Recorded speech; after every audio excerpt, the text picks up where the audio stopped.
자, 오늘은 이 12장에 이제 성경에 여자와 용에 대해서 다루고 있는 본문입니다.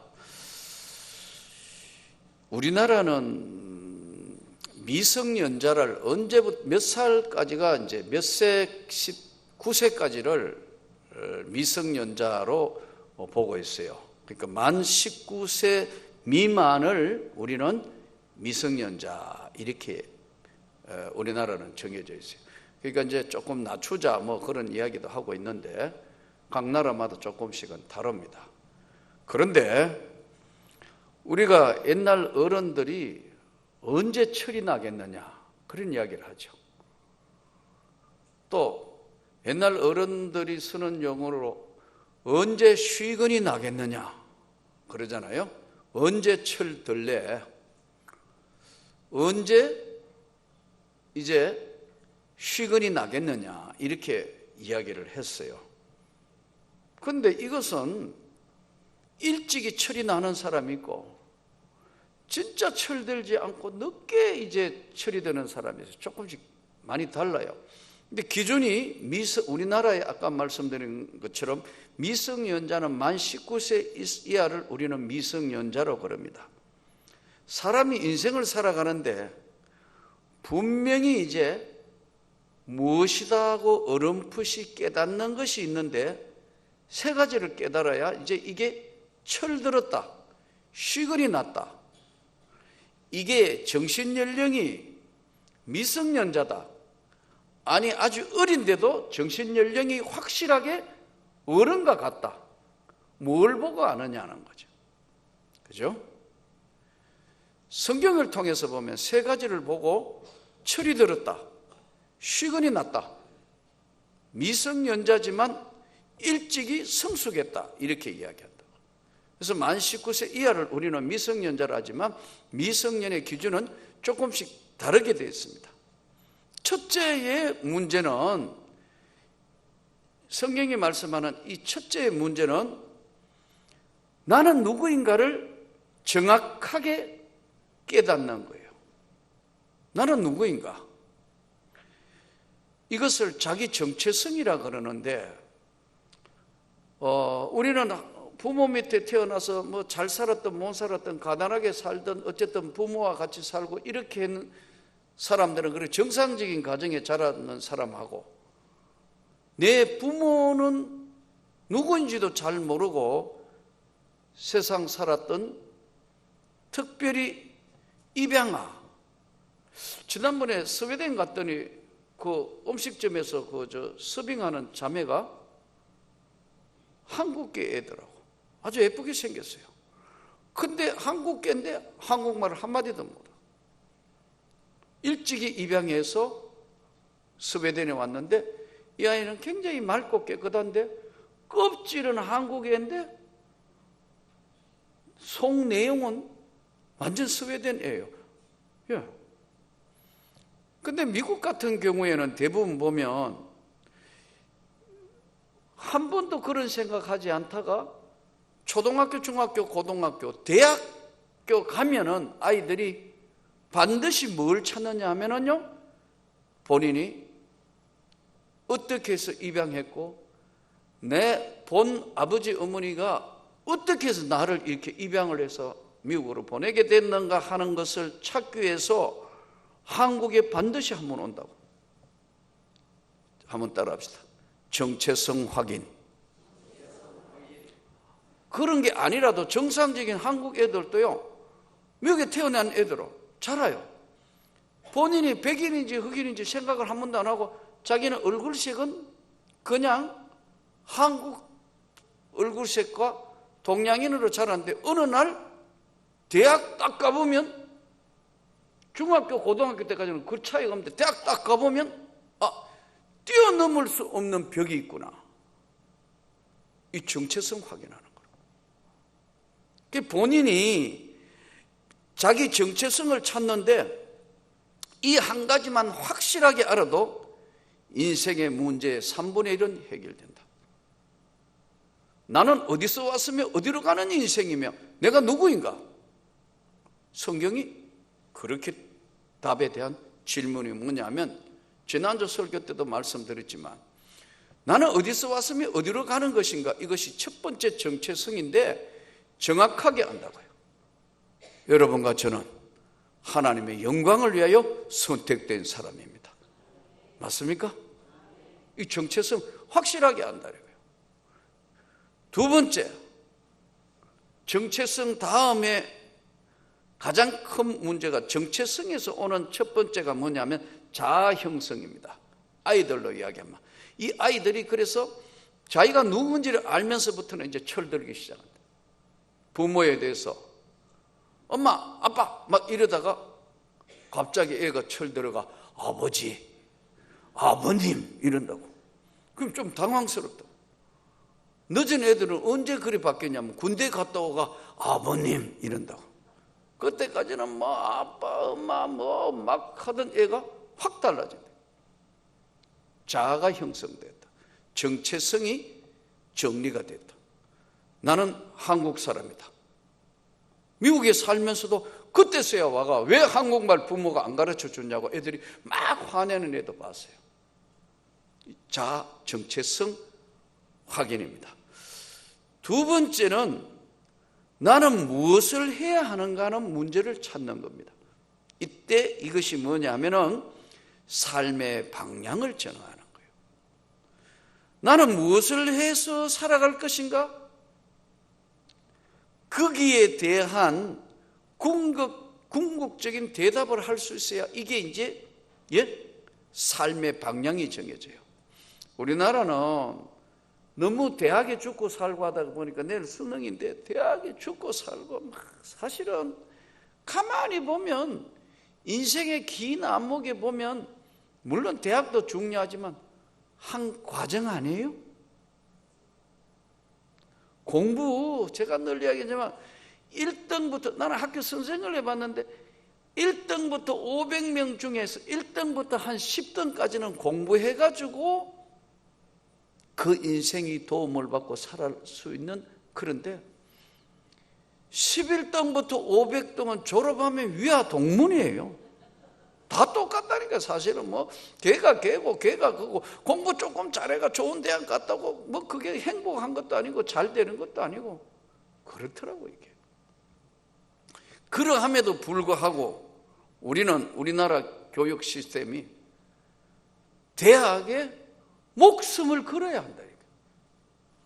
또 그리고 이 목숨을 걸기 전에 미리 반쯤 죽여놓는다고. 지금 유치원 때부터 지금 영재인 줄 알고 유치원 때부터 막 있는 돈 없는 돈 부유하지도 않으면서 뭐 20만 원 30만 원 줘가며 애들 초등학교도 들어가기 전에 영어 단어 외우고 뭐 꼽고. 우리 애가 영어 잘하는가? 다 헛거요. 그래도 마음에 안 하면 불안하니까 위로 안 받기 위해서 계속 한다 이거예요. 이게 어쩔 수 없는 게 교육 시스템이니까요. 안 하면 떨어지는 것 같아요. 그래서 강남에 가면요 더 심해요. 학원비로 200~300만 원 나가는 건 아무것도 아니에요. 그래서 우리는 강남에 못 사는 거예요. 강남에 가서 살면 우리는 다 생활보호 대상자 돼본다니까.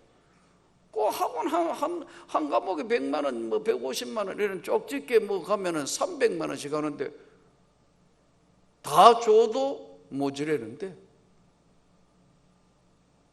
그렇다고 무슨 서울대를 가나? 뭔 서울대는 뭐 그래도 연고대 뭐 금방이라도 가느냐 하면 겨우 해가지고 서울 시내 안에 들어갈까 말까 들어갈까 말까. 졸업하면 뭐라 그랬죠? 위아 동문. 졸업장 받을 때 줄 쫙 썼는데 위아 동문 내용은 같습니다. 그거 하나로 끝나버렸다. 아무것도 안 했다. 전도서 말대로 헛되고 헛되니 그 모든 게 헛된데도 어떻게 해요? 안 하면 불안하다 그죠? 사실은 어릴 때는 헛과 더불어 뛰어놀게 해야 되는 거예요. 우리나라도 크게 된 사람들이 다 촌놈들이 크게 됐어요. 김대중 대통령 하이도 섬 촌놈 아니에요. 박정희 대통령 저 구미 생가에 촌놈 아니에요. 크게 된 사람 다 촌놈들이라니까요. 예. 뭐 그 뒤에는 이야기할 것도 없고 그러니까 뭐 공부만 해요. 공부 아니더라는 거죠. 그러다고 안 시킬 수는 없으니까 하기는 해야 되는데, 진짜 공부는 무슨 공부냐? 인생 공부다. 진짜 공부는 무슨 공부냐? 마음 공부다고 얘기해요. 자기 스스로를 다스릴 줄 아는 인생 공부, 마음 공부. 그 공부가 뭐냐면 나는 무엇을 하면서 살아야 할 것인가, 삶의 방향. 그래서 이게 선진국에는 이거를 계속해서 주입한다고요.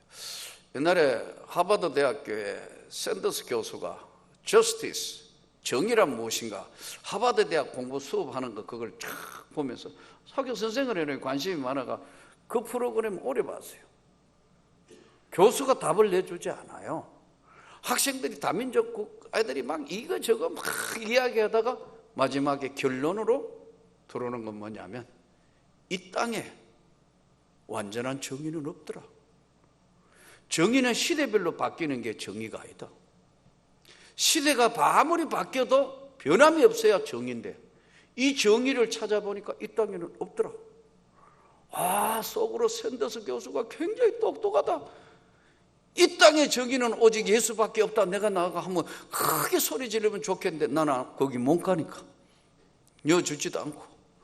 근데 결국은 이 사람은 예수 이야기를 안 하는 사람들이니까 그 안에는 내용이 시대별로 달라지는 건 정의가 아니고, 이 땅에는 가만히 보니까 정의는 해석 방법으로 따라서 달라지는 것은 정의가 아니다. 그럼 정의가 뭐냐? 이 땅에는 모든 것이 완전한 것 없다. 그게 정의더라고, 요약을 하면. 그러니까 이 정체성을 찾는 것과 동시에 뭐 하며 살 거냐? 이게 확실한 사람은요, 연탄 구루마 장사에도 후회 없습니다. 아멘. 평생 내가 다른 사람들이 아주 우습게 보는 것을 가지고 한다 하더라도 후회 없다고. 그러니까 외국에는 자기 직업에 대한 확고한 신념이 있다. 그러니까 여러분, 일본 같은 경우에 우동 국물 삶는데 200년 했다, 100년 했다, 150년 했다. 우리 할아버지 몇 대 쪽 할아버지가 팥죽 장사했는데 계속한다. 이게 가능한 거예요. 이게 바로 무엇을 하느냐는 삶의 방향입니다. 두 번째가 무엇을 해야 하는가 하는 문제라면, 삶의 방향이라면은 어떻게 살아야 하나, 어떻게 해야 되나, 이 삶의 내용이 돼요. 이 삶의 내용은 그 사람이 삶의 내용이 정말 아름답고 깨끗한 것이냐, 가치 있는 것이냐, 목숨을 걸고 최선을 다해서 이 일을 할 만한 가치가 있는 것이냐 했을 때, 올인을 했을 때 거기에는 결과가 나온다. 그래서 늘 말씀드리는 거지만 자기가 좋아하는 거 해야 되고, 좋아하다가 보면 잘하는 거고, 잘하면 그것이 효과를 발휘하고 영광이 되는 거예요. 그래서 오늘 바로 세 가지 인생 문제에 대한 답을 하는 건데, 이게 확실해지면 인생 낭비, 시간 낭비, 혼란 낭비하지 않고 고민하지 않고 살 수 있습니다. 나는 누구인가? 무엇을 해야 하는가? 어떻게 살아야 할 것인가? 이 세 가지 대단히 큰 영향을 받습니다. 오늘 이 요한계시록의 본문은 교회가 이 세상에 우연하게 태어났냐? 아니다는 것을 설명합니다. 우연도 아니고 하나님의 섭리 아래 주님의 십자가와 부활의 영광 위에 세운 교회는 바로 오순절 성령의 역사로 탄생된 것이 교회다. 이 교회는 두 가지로 크게 나누어진데, 하나는 지상에 세운 교회, 이것은 유형교회, 눈에 보이는 교회. 지상의 교회를 유형교회, 이것을 지상의 교회를 하는데, 이 지상의 교회의 특징은 뭐냐면 전투적인 교회입니다. 찬송가대로 마귀들과 싸울지라 죄악 부순 형제여 담대하게 싸울지라 저기 악한 적병과. 이 지상에 세운 교회는 전투적인 교회이기 때문에 영적으로 계속해서 싸우는 거예요. 사탄과 또 내 자신과. 그리고 세상과 계속해서 영적으로 싸워서 이겨야 되는 싸움을 하는 것이 지상의 교회입니다. 반대로 천성의 교회, 천성의 교회는 눈에 보이지 않는 무형의 교회는 승리와 완성의 교회다. 예수님이 다스리는 나라니까 승리와 완성의 교회인데, 이 지상의 교회는 사단과 영적 싸움을 계속하고 있는데, 이 내용의 이야기 내용이 오늘 바로 요한계시록 12장을 풀어가는 열쇠입니다. 나는 누구인가? 나는 무엇을 해야 하는가? 동시에 나는 어떻게 살아야 하는가? 이것을 바로 교회론에서 돌아서는 지상의 교회에 나는 어떻게 교회를 섬길 것인가? 어떻게 영혼 구원에 내가 최선을 다할 것인가? 헌신할 것인가를 다루는 내용입니다. 자, 오늘 이 내용들을 교회론의 내용인데, 이 교회를 세 가지로 나누어 보면 1절부터 6절은 여자의 해산, 7절부터 12절까지는 용의 타락, 그리고 13절부터 17절까지 세 토막으로 내면 용의 핍박으로 세 가지로 나눌 수 있습니다. 자, 이제 한번 보겠습니다. 1절부터 6절에 하늘에 큰 이적이 보이니 해를 옷 입은 한 여자가 있는데 그 발 아래는 달이 있고 그 머리에는 12별의 관을 썼더라. 이 여자가 아이를 베어 해산하게 되매 아파서 예를 쓰며 부르짖더라. 하늘에서 또 다른 이적이 보이니 보라, 한 큰 붉은 용이 있어. 용이 보통 용이 아니고 붉은 용이 있어. 머리가 7이요 뿔이 10이라. 그 여러 머리에 7 왕관이 있는데 그 꼬리가 하늘의 별 3분의 1을 끌어다가 땅에 던지더라. 용이 해산하려는 여자 앞에서 그가 해산하며 그 아이를 삼키고자 하더니. 자, 이 여자에 대해서 첫째, 적어야 됩니다. 내 얼굴을 아무리 봐도 별 도움이 안 된다고 제가 몇 번 말씀드렸죠. 이 요한계시록을 풀어가는 것은 네 가지 방법이 있는데, 첫째, 다 했죠? 문자적 해석 방법, 영적 해석 방법, 과거적 해석 방법, 그리고 미래적 해석 방법, 네 가지 방법을 쓰는데, 근본적으로 여자가 누구인가? 이 여자가 누구이냐는 것에 대해서는, 여자는 마리아, 아들은 예수 그리스도라는 데 대해서는 모든 학자들과 교부들이 동의를 합니다. 다시요. 이 여자가 마리아고 그 아들은 바로 구원자 예수 그리스도라는 사실에 대해서는 아무도 질문을 하지 않는다. 그러나 여자를 마리아로 보는데, 이 마리아를 다시 비유로 보면 여자는 유대민족, 아들은 교회, 즉 유대교에서 그리스도교 교회가 발생한 것으로 본다는 견해가 플루머라는 사람의 신학자가 주장하는 부분입니다. 자, 조금 전에 말씀드린, 이제 이런 깊이 들어가면 여자는 성모 마리아, 아들은 예수 그리스도, 여기에는 질문이 없다고요. 그런데 이 여자를 뭐에 비유하느냐? 그래서 요한계시록이 어려운 게, 이단들이 다 비유를 가져와가 엉뚱하게 짚어가 끌고 들어가가지고 이단이 된다. 그 다음에 벵겔이라는 신학자는 여자는 교회고 아들은 교회의 모든 성도로 비유한다. 똑같은 문맥을 가지고 비유로 들어가면 이게 비슷한 것까지만 다르게 하는 겁니다. 이사야서 54장 5절 6절에도 한 여자에 대한 이야기가 나오고, 그 다음에 그 발 아래 달이 있고, 창세기 37장 9절에 보면 요셉이 꿈을 꾸죠. 해, 달, 별, 12별이 요셉에게 꿈에 자기에게 절하더라 그랬죠. 꿈에. 이제 이게 계시록이 어려운 게 바로 이런 비유기 때문에 어려운데, 정확하게 이 비유가 뭐다? 답이 딱 안 떨어진다. 한 가지 분명한 건 뭐라 그랬죠? 여자는 마리아, 아들은 예수 그리스도. 여기는 다 동의하는데, 이걸 확대 해석해서 유대교에서 그리스도교가 나왔다, 아니다, 여자가 교회고 아들은 바로 기독교로 믿는 모든 성도들을 이야기한다, 뭐 이렇게 바뀌게 되는 거예요. 자, 그 다음에 여자가 아이를 베어 해산하게 되어, 이것은 예수 그리스도라는 건 조금 전에 모두가 동의하죠. 큰 붉은 용은 마귀 옛 뱀이라 해서 사단을 상징하는 거예요. 이거는 뭐 모두가 동의합니다. 12장 9절, 20장 2절.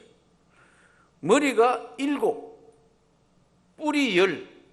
어디에 나오느냐? 다니엘서 7장 7절, 7장 24절. 이것은 성경에 뭘 상징하느냐? 사탄, 바꿔 이야기하면 적그리스도. 여기에 대해서는 100% 동의합니다. 그 다음에 그 꼬리가 하늘의 별 3분의 1을 끌어다가 그 아이를 삼키고자 하더라. 꼬리가 하늘의 별 3분의 1을 끌어다가 다니엘서 8장 9절에서 10절, 그리고 그 아이를 죽이려고 했다. 마태복음 2장 16절. 2살 난 아이는 다 죽여라, 아래로. 바로 그것을 상징하고 있는 내용들이 요한계시록과 일맥상통하게 붙어서 나오고 있다. 여자가 아들을 낳으리니, 어디서 많이 듣는 거 아닙니까? 마태복음 1장 21절. 아들을 낳으리니 그 이름을 임마누엘이라 하리라. 그는 죄에서 자기 백성을 구원할 자임이니라. 장차 철장으로 만국을 다스릴 것이다. 이것은 바로 예수 그리스도의 능력을 말씀하는 거예요. 이제 6절 해석이 굉장히 이제 중요한 해석인데, 6절을 한번 보시기 바랍니다. 6절 다시 우리 다 같이 읽습니다. 시작.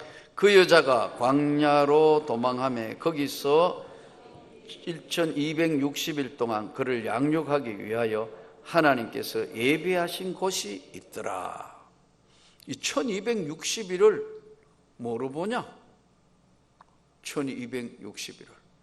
근데 계시록이나 이것은 지금 유대 땅에서 나왔을 때 예뱀, 용 이야기가, 드래곤, 용 이야기 하는데, 실제로 용이 제일 많은 동네는 어디예요?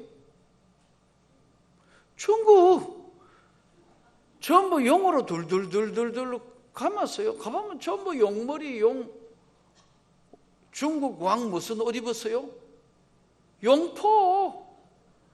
그 용포, 중국 황제가 용포 입으니까 별로 황제도 안 될 조그마한 나라인 우리나라도 임금 무슨 옷 입어요? 용포. 용은 사단인데 뭐가 좋아가지고 용용거리는지 모르겠어요. 나는 의하다가 용띠가 됐어요. 우리 어머니 지금 정월, 그것도 여러분 한번 생각해 봐요. 용띠, 내가 용띠인데 정월 대보름, 정월 대보름이 1월 15일 아니에요. 제일 좋을 때 용이 성천하는 제일 정월 대보름 날, 야, 내가 태어났으니까 나는 처음에는 이야 생일 기가 막힌다. 정월 대보름에 용띠니까. 나중에 예수 믿고 내가 천하에 뭐 없을 거다. 큰일 났다, 큰일 났어 이거. 용띠도 이거 기분 안 좋은데 그 정월 대보름에 용이 성천한다고. 주 예수의 은혜로 구원을 받았습니다. 주 예수의 은혜로 목사가 됐다. 우리 어머니 교회 좀 갔다 오시더니 야야 용이 세상 천지 쓸모없는 거던데 네가 용띠 맞지? 그러더라고. 예 어머니 그랬다. 그거 다 쓸데없는 건데. 근데 신기하게 아까 이 전부 서양에 있는 거잖아요. 예? 근데 이 용이 왜 전부 태국 가도 용 아니에요? 태국 가도 용, 베트남 가도 용, 전부 미얀마 가도 용, 예? 캄보디아 가도 용, 중국 가도 용, 일본도 용, 용용거린다고 이게. 그러니까 이게 뭐냐 하니까요, 하나님을 믿지 않는 세계는 사단이가 다 잡아먹었다는 거예요. 야, 일본도 뭐 보니 대단하더라고. 전부요. 이것을 이 용에 대해서를 이야기하는데, 광야로 가서 용을 피하여 있었던 1260일을, 또 이 1260일이 상징적인 숫자니까 해석이 구구합니다. 1260일을 종교개혁자들은 종교개혁 완성기간으로 본다. 1260일. 자기한테 다 필요한 거 다 끌었어요. 또 바클레이라는 사람은 보니까 오늘 이제 책자를 보니까 마리아와 예수님이 애굽으로 도피했던 기간을 1260일로 본다. 그리고 이것은 플루마, 아까 말씀드린 플루마라는 사람은 이 요한계시록을 해석하면서 시험 많은 광야와 같은 세상에 영적 도피한 기간을 언제까지는 잡을 수 없지만, 이 상징적으로 시험 많은 광야 세상에 영적 도피로 보는 것은 플루머가 잡았습니다. 그래서 사실 이 요한계시록을요, 우리 장로교의 기초를 놓은 칼빈은 요한계시록 4장까지만 주의하고 안 했습니다. 그 다음에 후세학자들이 그걸 잘 풀어가지고 했는데, 이만큼 이 요한계시록은 정답이 없잖아요. 억지로 풀다가 잘못하면 엎어지는 거로. 그래서 비유는 조심하게 다뤄야 돼요. 지난번에도 말씀, 신천지 그림만 딱 봐도 아, 여기 신천지구나 미리 교육했다면 절대로 안 빠진다는 거. 그래서 요한계시록 딱 돌고 들어오면 아, 요한계시록은 문자적 해석, 영적 해석, 과거적 해석, 미래적 해석으로 어디로 풀어가느냐, 이 사람이 딱 들어볼 수 있고, 이게 열려지면 우리는 왜 요한계시록을 하느냐 하면, 이걸 한문함으로 엉뚱하게 딱 가면 아, 저거 이단 사설이구나 금세 알 수 있기 때문에 요한계시록을 지금 강의하는 겁니다. 아멘. 아, 이거 1260일은 전에 목사님은 들었는데 이런 견해, 이런 견해, 자기들한테 다 이단들은 이걸 끌어다가 쓰는 거예요. 그 다음에 이제 용의 타락에 대해서 7절부터 자 같이 읽습니다. 시작. 하늘에 전쟁이 있으니 미가엘과 그의 사자들이 용과 더불어 싸울세 용과 그의 사자들도 싸우나 이기지 못하여 다시 하늘에서 그들이 있을 곳을 얻지 못한지라. 큰 용이 내쫓기니 옛뱀 곧 마귀라고도 하고 사탄이기도 하며 온 천하를 꿰는 자라. 그가 땅에 내쫓기니 그의 사자들도 그와 함께 내쫓기니 또 내쫓기니라. 내가 또 들으니 하늘에서 큰 음성이 이르되 이제 우리 하나님의 구원의 능력과 나라와 또 그리스도의 권세가 나타났으니 우리 형제들을 참수하던 자 곧 하나님 앞에서 밤낮으로 참수하던 자가 쫓겨났고 또 우리 형제들이 어린 양의 피와 자기들이 증언한 말씀으로서 그를 이겼으니 그들은 죽기까지 자기들의 생명을 아끼지 아니하였도다. 그러므로 하늘과 그 가운데 거하는 자들은 즐거워하라. 그러나 땅과 바다는 화해 있을진저 이는 마귀가 자기 때가 얼마 남지 않은 줄을 알므로 크게 분내어 너희에게 내려갔음이라 하더라. 자, 하늘에 큰 영적 전쟁이 벌어졌는데 미가엘 군대 장관, 천사 중에 장군 천사 미가엘과 더불어 하늘에 큰 전쟁이 일어났는데 사탄 마귀가 져서 내어 쫓겨서 하늘에서 거처를 잃어버려서 이제 내려오는데, 미가엘 천사가 보니까 수호 천사고 그의 사자들과 이 사탄이 전쟁을 해서 내려와서 했는데, 이 사탄의 정체를 뭐라고 설명하느냐 하면 밤낮 참소하던 자. 이 밤낮 참소하던 자가 뭐냐면 지금도 우리를 계속해서 지적하는 거예요. 밤낮 참소. 그런데 이들이 여러 형제가 어린 양 11절을 유의해서 보시기 바랍니다. 우리 형제들이 어린 양의 피와 자기들의 증언하는 말씀으로 그를 이겼다. 그러니까 이길 수 있는 것은, 우리를 죄에서 이길 수 있는 것은 어린 양의 피와 말씀으로 이기는 거다. 그 외에는 이길 수 있는 방법이 없는데 말씀으로 이겼으니 그들은 죽기까지 자기들의 생명을 아끼지 아니했도다. 주님 앞에 우리가 이길 수 있는 것은 말씀과 바로 어린 양의 피로만 이길 수 있다.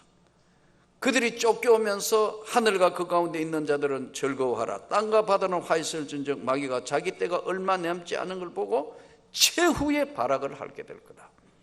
아마 지금이 그럴 때인 것 같아요. 지금이 가장 혼란하고 어려울 때. 미국 같은 경우에도 미국 백인 목사님들 또 흑인 목사님들, 미국 한국 사람에는 한인 목회하지 않는 미국 백인 목사님들하고 이야기해 보면요, 이 백인 목사님들이 관심이 뭐냐 하면요, 한국에 있는 목사님, 코리안 패스터, 뭐에 대해서 묻느냐 하면 딱 두 가지에 관심이 있어요. 너희 지금도 많은 영혼들이 옛날에 일어난 것처럼 코리안이 진짜 지금도 수많은 사람들이 하나님 앞에 돌아오고 있냐? 그걸 제일 첫 번째 관심으로 보고요. 두 번째, 그 다음에 미국 백인 목회자들이 재밌는 사람 많아요. 이분들 선교지에 10몇 년 나가 있다가 선교사 끝내고 담임 목사로 와 있고, 예? 그런 사람들하고 이렇게 대화를 이야기해 보면 이 사람들의 관심이 뭐냐면, 조금 전에도 말씀드렸지만 초미의 관심이 뭐냐면 영혼 구원에 있어요. 진짜 복음이 전해져서 너희 한국교회가 지금도 수많은 사람들이, 새로운 사람들이 예수 믿냐? 그걸 묻는다. 그 다음에 두 번째 꼭 묻는 게 있어요. 유아, 너 목사인 사람한테도 너 born again, 진짜 거듭난 거 맞냐? 이렇게 놀라워요. 다른 데 관심이 없다. 너희 교회에 지금 정말 예수를 믿고 새로운 사람들이 돌아서 회심해서 그런 일이 일어나느냐? 두 번째 묻는 거는 너도 진짜 거듭났는 거 맞냐? 이거 묻는다니까. 사실 우리 한국교회에서는 목사님한테 당신 구원받은 건 맞습니까? 이런 물으면 뭐예요? 그건 신뢰되는 얘기라고. 여러분끼리 한 물어봐요. 지금 이제 한 물어봐요. 당신 구원받았습니까? 한번 해보라니까요. 자, 한번 봐봐요. 서로 한번 물어봐요. 당신은 구원을 받았습니까? 그러면 다 웃잖아요. 지금 뭐 새삼스럽게 이때까지 잘 나가다가 무슨 소리야, 이런. 얼굴도 하나도 안 바뀌고 묻는다. 당신은 거듭났습니까? 목사인 당신은. 예스. 이 시카고 갔는데 브라더 그러면서 형제다 이거예요. 흑인이 그냥 완전히 뺨을 부비는데 이거 죽을 지경이네. 이거 나 소리도 못 하겠고. 반갑다 이거. 브라더. 목사라고 이야기하는 게 아니고 브라더, 형제다. 너희 교회에 지금 구원받는 사람, 진짜 교회에 와서 구원받는 사람이 많아지고 있냐? 교인이 많아지느냐? 그걸 묻는 게 아니라니까요. 진짜 새로운 자가, 진짜 구원받는 수가 계속해서 많아지고 있냐? 이걸 묻는다니까. 허허이, 참 보통 문제가 아니라. 그러니까요. 아주 또 바꾸어 이야기하면 껍데기만 많아지는 게 아니고 진짜 알고 추수하고 있냐? 이 말이니까. 거기에 대해 관심이 많아요. 예. 그래서 오늘 바로 우리가 하나님 앞에 구원받은 것은 말씀과 어린 양의 피로 구원을 받은 거다. 아멘. 자, 이제 마지막 13절부터 17절까지 용이 마지막 발악을 하며 핍박을 하는데 13절부터 17절 우리 같이 읽습니다. 시작. 용이 자기가 땅으로 내쫓긴 것을 보고 남자를 낳은 여자를 박해하는지라 그 여자가 큰 독수리의 두 날개를 받아 광야 자기 곳으로 날아가 거기서 그 뱀의 낫을 피하여 한 떼와 두 떼와 반 떼를 양육받으며. 자, 잠깐만요. 여기서 그 여자가 큰 독수리의 두 날개를 받아. 이 두 날개가 뭐냐는 것으로 굉장히 논란을 많이 했는데 두 가지로 갈려집니다. 하나는 두 날개가, 하나는 신앙과 정절, 믿음을 가지는 거죠. 신앙과 정절. 또 하나는 신앙과 계명을 지키는 거. 믿음을 가지고 있고 하나님 말씀의 계명을 지키는 거. 또 하나는 확대 해석에서 신구약 성경의 말씀을 받은 자. 이게 두 날개다. 이렇게 해석하는 해석사가 조금씩 다릅니다.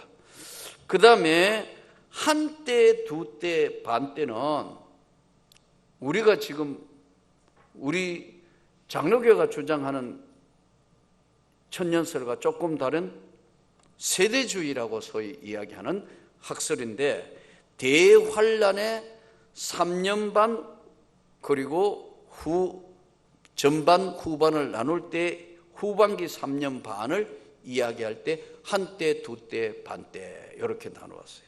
그래서 이것을 가지고 세대주의자들은 이걸 가지고 언제나 놨습니다. 그래서 신학교 가면 가르칠 때 전천년설, 후천년설, 무천년설, 세대주의설, 이거 네 가지 가지고 다음을 논하라. 강도사 고시. 전천년에 대해서 논해보라. 세대주의에 대해서 아는 대로 서라. 1998년도 예를 들어 강도사 고시 문제예요. 조직신학 문제, 내세론에 전천년설에 대해서 아는 대로 서라. 전천년은 뭐냐 하니까 예수님 오시기, 예수님 예수 천년왕국이, 예수 천년왕국이 바로 예수님 재림 전에 온다는 거예요. 후천년설은 천년 뒤에 온다는 거예요. 이 후천년설은 지금 사문서 학설이라는데, 왜 이렇게 되면 유럽에서 예전에는 후천년설을 굉장히 주장을 많이 했는데 2차 대전 세계대전에 수많은 사람이 죽고 살고 하는 걸 보면서 후천년설은 자동적으로 없어졌다. 무천년설은 성경을 영적으로 해석해서 지금은 천년왕국이 이런 게 따로 없고, 천년왕국이 바로 교회의 믿음 생활을 하고 있는 이 자체가 천년왕국이다. 그래서 무천년인데 신학교 젊은 교수들 중에 많습니다. 제가 학교 이사할 때도 물어보고, 교수님 혹시 이게 전천년이요 무천년이요 뭐요? 세대주의 견해요. 우리 장로교 전통학설은 전천년설입니다. 그런데 본인은 솔직히 이제 아주 이야기하면 저 무천년입니다. 이렇게 묻는 사람들이 다릅니다. 있습니다. 많습니다. 그래서 조금 전에 말씀드린 것처럼 우리는 어떤 학설을 믿을 것이 아니고 성경대로 믿어야 할 줄 믿습니다. 이게 비유한 거, 이게 잘못적으로 이쪽으로 계속 끌고 가면 아까 이건 삼천포로 갈 수 있다. 그래서 한 때, 두 때, 반 때는 성경대로 하나님이 나누는 때다. 이래야지 이게 전천년이다, 무천년이다, 후천년이다 이런 것과 논쟁할 필요가 없다. 그거는 신학자들의 몫이다. 자, 마지막으로 15절부터 17절에 보면 뱀이 그 입으로 물을 강같이 토하여 여자를 물에 떠내려가게 하려 하되 완전히 떠내려가게 한다. 세상에 흘러 떠내려가게 한다. 지금 우리가 세상이 악하다가 보니까 노아의 홍수처럼 세상의 죄악이 관영해서 떠내려가게 토하여 여자가 물에 떠내려가게 하려 하되 땅이 여자를 도와 그 입을 벌려 용의 입에 토한 강물을 삼키니 용이 여자에게 분노하여, 여자가 교회라고 보고 마리아라고 보고 여러 가지 학설이 있다 그랬죠. 그 여자의 남은 자손 곧 하나님의 계명을 지키며 예수의 증거를 가진 자들과 더불어 싸우려고 바다 모래 위에 서 있더라. 결론, 우리는 사단과 싸워서 우리 육신의 힘으로는 이길 수 없다. 그러나 예수의 보혈의 능력으로는 능히 이긴다. 그분의 이름으로는 능히 이긴다. 어린 양의 피와 예수의 십자가의 보혈의 피와 또 그분이 주신 말씀으로만 이긴다. 다른 방법으로는 이길 수 있는 방법이 없다. 오늘 또 다시 주님의 십자가의 그 보혈의 은혜와 말씀으로 우리가 재무장해서 승리하기를 주님의 이름으로 축복합니다.